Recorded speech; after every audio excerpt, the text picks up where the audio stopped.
Hi hello అందరికి నమస్తే, welcome to our channel. నా పేరు రవీందర్. మన ఛానల్లో సినిమా అప్డేట్స్ చాలా తక్కువగా ఉంటాయి, పెద్దగా ఇన్ఫర్మేషన్ ఉండదు మన దాంట్లో. అయితే కొంతమంది ఇప్పుడు దేవరా ఫ్రీ రిలీజ్ ఈవెంట్కి సంబంధించి ఎందుకు రద్దయింది, దీనికి కారణాలు ఏంటి అని చెప్పి కొంతమంది అడుగుతూ ఉన్నారు. సో దానికి సంబంధించి మీకు చెప్పే ప్రయత్నం చేస్తాను. ఒక పెద్ద హీరోకి సంబంధించి ఒక ఫ్రీ రిలీజ్ ఈవెంట్ కానివ్వండి, ఒక ఆడియో ఫంక్షన్ కానివ్వండి, లేదా ఏదైనా కార్యక్రమం కానివ్వండి, ఆ హీరోకి సంబంధించి ఆ కార్యక్రమం నిర్వహించేటప్పుడు ఆయనకున్న ఇమేజ్ని దృష్టిలో పెట్టుకొని ఆ ఈవెంట్కి తగ్గ ఏర్పాట్లు చేయాలి. మరి జూనియర్ ఎన్టీఆర్ గురించి అందరికీ తెలిసిందే, ఆయన క్రేజ్ అందరికీ తెలిసిందే. 100 మంది రమ్మని పిలుపునిస్తే వేల సంఖ్యలో వస్తారు. ఆయన పిలుపునిస్తే పిలవకపోయినా కూడా వస్తారు. మరి అలాంటి హీరోకి సంబంధించినటువంటి ఒక ఈవెంట్ జరిగేటప్పుడు మరి జాగ్రత్తలు తీసుకోవాలి కదా, తీసుకోలేదు. కొన్ని పొరపాట్లు జరిగాయి. కొరటాల శివ దర్శకత్వంలో జూనియర్ ఎన్టీఆర్ హీరోగా వస్తున్నటువంటి దేవర సినిమాకి సంబంధించి మొదటి నుంచి కూడా హైప్స్ ఉన్నాయి. సినిమా స్టార్ట్ అయినప్పటి నుంచి కూడా ఈ సినిమా ఎలా ఉంటుంది, ఈ సినిమా టీజర్ ఎప్పుడు వస్తుంది, ట్రైలర్ ఎప్పుడు రిలీజ్ చేస్తారు, ఆడియో ఫంక్షన్ ఎప్పుడు ఉంటుంది, సాంగ్స్ ఎప్పుడు రిలీజ్ అవుతాయి, మరి ఫ్రీ రిలీజ్ ఈవెంట్ ఎప్పుడు, సినిమా రిలీజ్ డేట్ ఎప్పుడు అని చెప్పి చాలా ఆసక్తిగా అభిమానులు ఎదురు చూశారు. పైగా కొరటాల శివ కొన్ని టీవీ ఛానల్లో ఇచ్చినటువంటి ఇంటర్వ్యూస్ కూడా అభిమానులు ఇంకా హైప్ని క్రియేట్ చేశాయి. ఏదైతే ఆచార్య సినిమా ఫ్లాప్ అయిందో, ఈ ఫ్లాప్ని దృష్టిలో పెట్టుకొని కొరటాల శివ కొన్ని మాటలు మాట్లాడారు. ఈ ప్రపంచంలో ఎవడి పని వాడు చేసుకోవడానికి అవకాశం ఇస్తే వాడు ప్రశాంతంగా పని చేసుకుంటాడని చెప్పి. ఇది చిరంజీవి గారిని ఉద్దేశించే కొరటాల శివ మాట్లాడారనేది ఇప్పుడు చర్చ. ఆచార్య సినిమా ఫ్లాప్ కావడానికి కారణం అదే. చిరంజీవి గారు ఇన్వాల్వ్ అయ్యారు, రామ్ చరణ్ క్యారెక్టర్కి సంబంధించి కానీ, వీళ్ళు కొన్ని సీన్లకు సంబంధించి కానీ వాళ్ళు ఇన్వాల్వ్ అవ్వడం వల్లే నేను సరిగా పని చేయలేకపోయినా, అందుకే నా కెరీర్లో ఫ్లాపులు లేని నాకు ఆచార్య సినిమాది ఒక ఫ్లాపు నా కెరీర్లో పడ్డదని చెప్పి ఆ ఉద్దేశంతోనే ఆయన మాట్లాడారని చెప్పి చర్చ జరుగుతోంది. అంటే ఈ సినిమా కసితో తీశాను, ఖచ్చితంగా సక్సెస్ అవుతుంది. కొంతమందికి నేను ఆన్సర్ చెప్పాల్సిన అవసరం ఉంది, అది దృష్టిలో పెట్టుకునే సినిమా తీశాడు కొరటాల శివ అనే ఉద్దేశంతో ఖచ్చితంగా సినిమా సక్సెస్ అవుతుందనేటువంటి ఎక్స్పెక్టేషన్స్ అభిమానులు భారీగా ఉన్నాయి. మరి ఈ రిలీజ్ ఈవెంట్ ఏర్పాటు చేసుకున్నప్పుడు ఒక పెద్ద హీరోకి సంబంధించి మరి శ్రేయస్ మీడియా అంటే గతంలో అనేక ఈవెంట్లు నిర్వహించారు, పెద్ద పెద్ద ఈవెంట్లు నిర్వహించారు వీళ్ళు. అలాంటి శ్రేయస్ మీడియా మరి ఈ నోవోటెల్లో ఏర్పాటు చేసినటువంటి ఇది సంబంధించి తగిన జాగ్రత్తలు తీసుకోలేదు. ఏదైతే ఆ నోవోటెల్లో ఎంతమంది వస్తే సరిపోతుందనేటువంటి ఒక అంచనా వేయలేకపోయింది. ఫర్ ఎగ్జాంపుల్, ఒక 1000 మంది పట్టేటువంటి ఒక హోటల్లో 3000 మందికి పాసులు ఇస్తే ఏ రకంగా ఉంటుంది, మీకు ఎగ్జాంపుల్ చెప్తా ఉన్నా. అదే రకమైనటువంటి తప్పు చేశారు వీళ్ళు.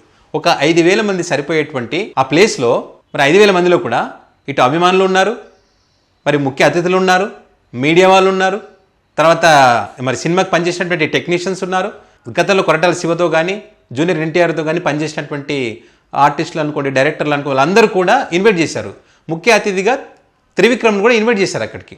ఎవరు ఎక్కడ కూర్చోవాలని దానికి సంబంధించి వాళ్ళు ఏర్పాటు చేసినటువంటి ప్లేస్లో మొత్తం అభిమానులే లోపలికి వచ్చేసి స్టేజ్ పైన కూడా అభిమానులే ఉన్నటువంటి పరిస్థితులు అక్కడ ఉన్నాయి. మరి ఇక్కడ లోపటే 5000 మంది ఉంటే మరి బయట 8000 మంది దాకా ఉన్నారంట. మరి ఇంతమంది ఉన్నప్పుడు మరి 5000 మంది పట్టేటువంటి ప్లేస్లో అంతకు మించి బయట ఉన్నారంటే మరి ఆ ఈవెంట్ నిర్వహించడం సాధ్యమవుతుందా? అసాధ్యం, జరిగేటువంటి పనే కాదు. సో ఆ క్రౌడ్ని చూసి త్రివిక్రమ్ శ్రీనివాస్ అటు నుంచి వెనక్కి తిరిగిపోయాడంట. ఇక్కడ ఉన్నటువంటి నిర్వాహకులు కూడా సో ఇక్కడ క్రౌడ్ ఎక్కువగా ఉంది, ఈవెంట్ నిర్వహించలేమని చెప్పిన తర్వాత, ఖచ్చితంగా ఇబ్బందులు ఎదురవుతాయని చెప్పిన తర్వాత వీళ్ళు క్యాన్సిల్ చేసుకున్నారు దీన్ని.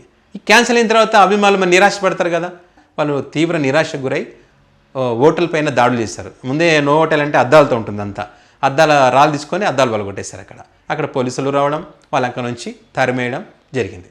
సో ఈ రకంగా అభిమానులు నిరాశపడి వెనక్కి తిరిగినటువంటి పరిస్థితి. అయితే దీనికి సంబంధించి జూనియర్ ఎన్టీఆర్ ఒక వీడియో కూడా రిలీజ్ చేశాడు.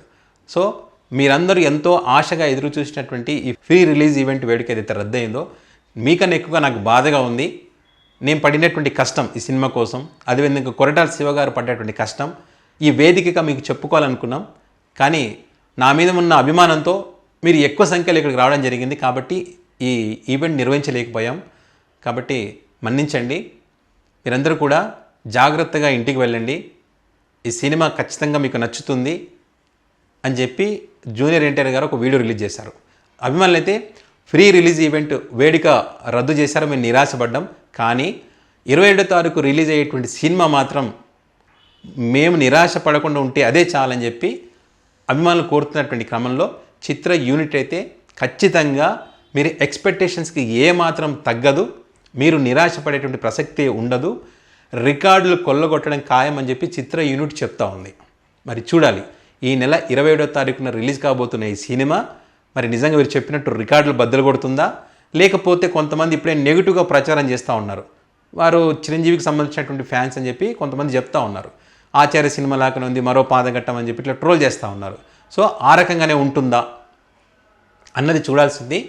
కొరటాల శివ అయితే మాత్రం చాలామందికి సమానం చెప్పాలి ఈ సినిమా ద్వారానే కసితో పనిచేస్తారనేదే ఎక్కువగా వినిపిస్తున్నటువంటి టాక్.